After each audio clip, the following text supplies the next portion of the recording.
Hi guys, welcome back to my channel. Kindly hit the subscribe button if this is your first time and strike the notification bell so that you can be alerted every time there's a new content uploaded. Anyway, today we're making ugali. It only needs two ingredients, that is water and maize flour. First thing you need to do is get your water to boil like I have, and then you add your flour a little at a time.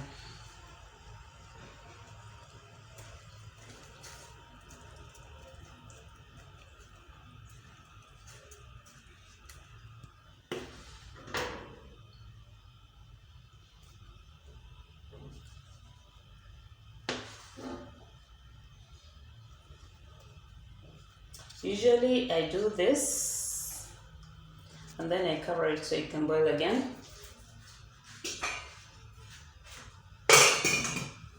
After your flour has boiled, this is what we have. So we can begin the mixing process. When you're making ugali, all you need to do is stir your flour into the boiling water until it solidifies. That's pretty much what you need to do. And then you cover it when it solidifies and allow it to bake for some time. That helps it get a nice cooked aroma, and that's actually where you get the flavor of the ugali from. At this point, it's still quite light. We need to make it a little bit heavier. This is in reference to the Kenyan ugali, by the way. I notice some countries make their mealy meal light and then they have it with a spoon. For us, we make it heavy and then we use our hands to eat it. So I'll add some more flour, a little at a time.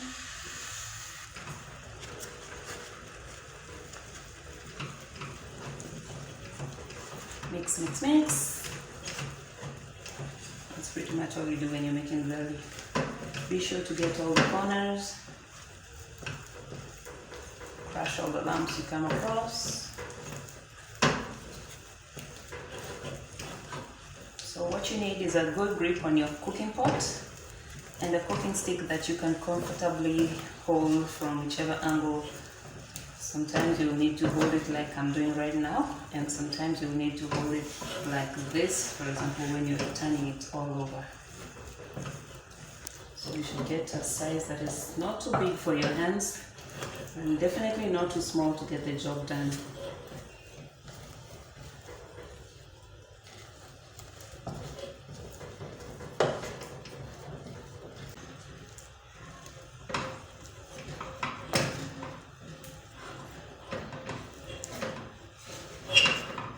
And then when you're turning it, turn it all the way to the bottom, because whichever corner you leave unturned will have flour that hasn't mixed well.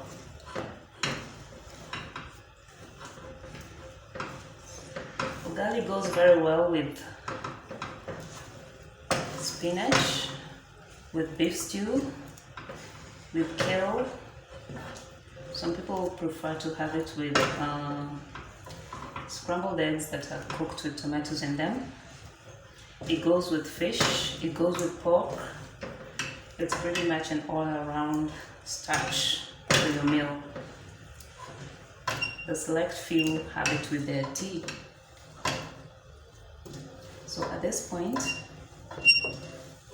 what we'll do is spread it all around the bottom of the pot and give it some time to bake.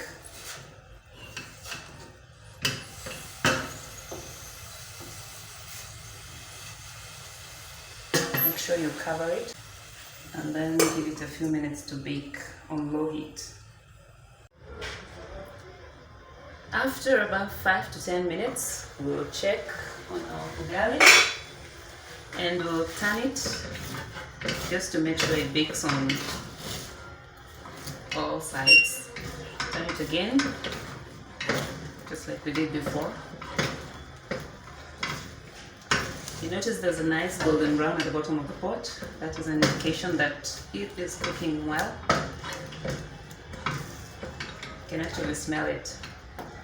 Can you?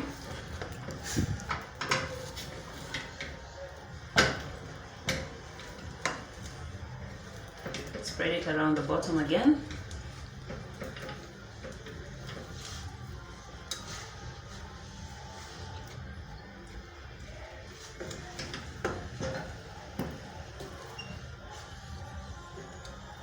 And let it bake again. This is our final round. By now it's well mixed, well baked. So we just need to shape it and then it's ready to serve.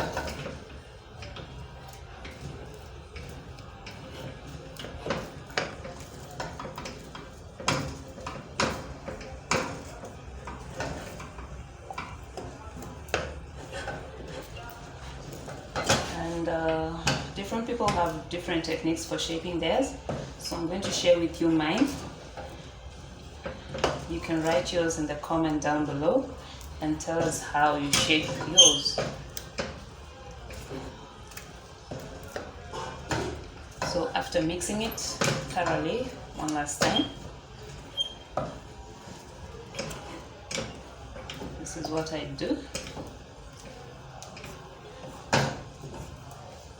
And then I turn it as one piece like that. Get a little bit to the center, like that.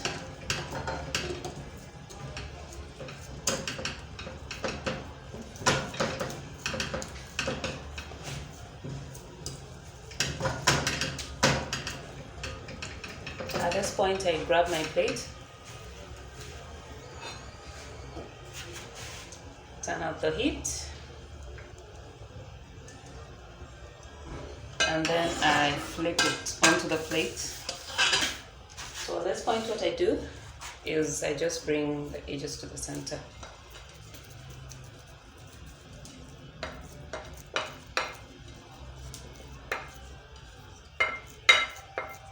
Like so.